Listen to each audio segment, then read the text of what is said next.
कहते हैं अगर कोई शादी अधूरी रह जाए तो दूल्हा दुल्हन की आत्मा मोक्ष नहीं पा पाती। लेकिन क्या हो अगर वो आत्मा अपनी अधूरी शादी किसी और से पूरा करना चाहे। बहरी गांव सुबह दो महिला पानी भरते हुए धीमी आवाज में बातें कर रहे हैं। पहली महिला, सुना तुमने, ठाकुर के बेटे अर्जुन की शादी अगले हफ्ते है। दूसरी महिला, हाँ, लेकिन मंडप वही पुराना बना रहे हैं जहाँ 5 साल पहले।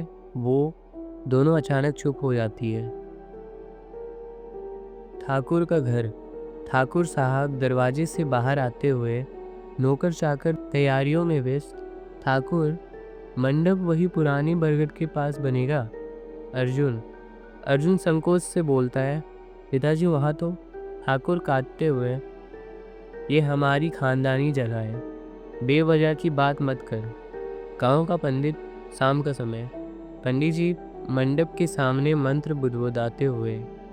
फ्लैशबैक। 5 साल पहले दुल्हन मंडप में गिरकर मर गई थी। घूंघट उड़ता है, सफ़ेद चेहरा, आंखें खुली हुई। ये घटनाएं सुनने के बाद बहुत सारे संकेत मिलने लगे थे।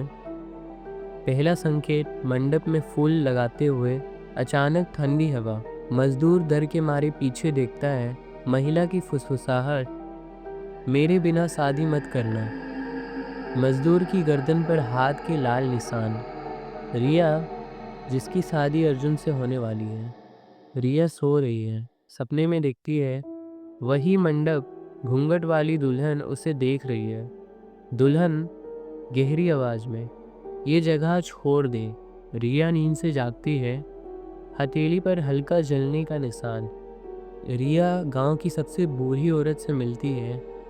रिया और बूढ़ी औरत खंडर जैसे घर के बाहर बैठे। बूढ़ी औरत, 5 साल पहले पारुल नाम की लड़की की शादी यही हो रही थी। दूल्हे ने मंडप में ही धोखा दे दिया, अपमान सह ना पाई, जहर पी लिया। उस दिन से उसकी आत्मा यहीं फंसी है। शादी से एक दिन पहले रात में मंडप में अपने आप माला टूट जाती है। पंडित जी को अग्निकुंड से बदबू आती है, जैसे कुछ सर रहा हो। शादी का दिन। रिया के घूंघट के नीचे अचानक पारुल का चेहरा। कोई नोटिस नहीं करता, सिर्फ अर्जुन की नज़र जाती है। पारुल, रिया के रूप में, अब मेरी शादी पूरी होगी तुम्हारे साथ। पंडित के मंत्र बीच में रुकते हैं क्योंकि माला में खून आ जाता है। अग्नि अचानक जल उठती है। पारुल की आत्मा रिया को खींचने लगती है। अर्जुन, उसे छोड़ दे, मैं तेरा पिंडदान करवाऊंगा। मेरे साथ जो हुआ वो अधूरा नहीं रहना चाहिए। पारुल मुस्कुराकर रिया को छोड़ देती है। असल में पारुल की आत्मा किसी एक इंसान से बदला नहीं ले रही। उसकी मौत एक धोखे का हिस्सा थी, जिसमें अर्जुन का परिवार भी शामिल था। पारुल सिर्फ मोक्ष नहीं चाहती, बल्कि उसी खून के रिश्ते में किसी की मौत चाहती है, ताकि अधूरी शादी का श्राप पूरा हो। इसलिए उसका असली निशाना सिर्फ रिया नहीं, अर्जुन खुद है। पारुल का चेहरा गुस्से से कांपता हुआ। पारुल, तुम सोचते हो मैं बस अपनी शादी पूरा करना चाहती हूँ। नहीं अर्जुन, 5 साल पहले मंडप में जो जहर मैंने पिया था वो तुम्हारे पिता ने ही दिया था। फ्लैशबैक। ठाकुर उस समय पारुल की शादी किसी और से करवाना चाहते थे, इसलिए उसे जहर दिलवाया। अर्जुन पूरी तरह से शॉक हो जाता है। ये सच नहीं हो सकता।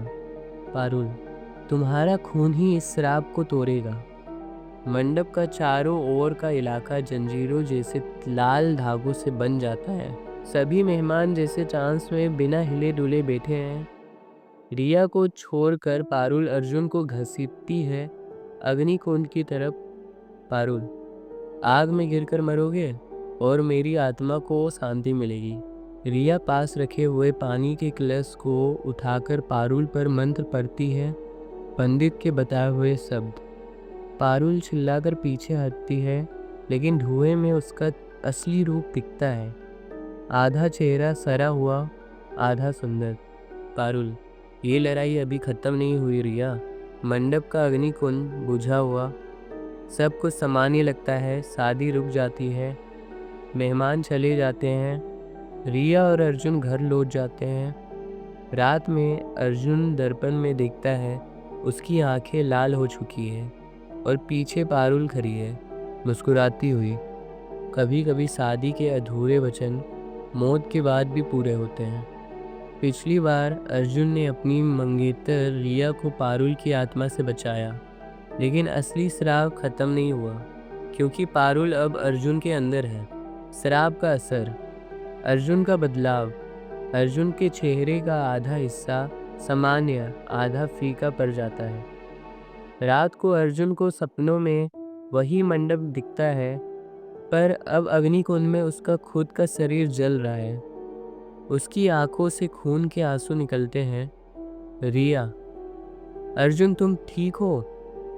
अर्जुन ठंडी आवाज में, अब मैं सिर्फ अर्जुन नहीं हूँ, मेरे अंदर कोई और भी है।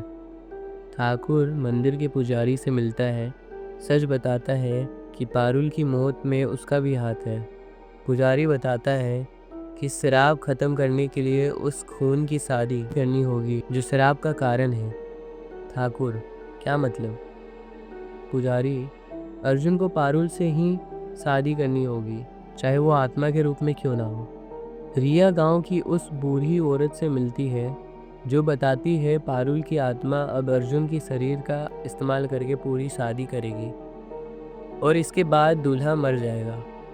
औरत रिया को एक पुराना विवाह भाग मंत्र देती है जो अधूरी शादी को रोक सकता है, लेकिन इसकी कीमत रिया की जान।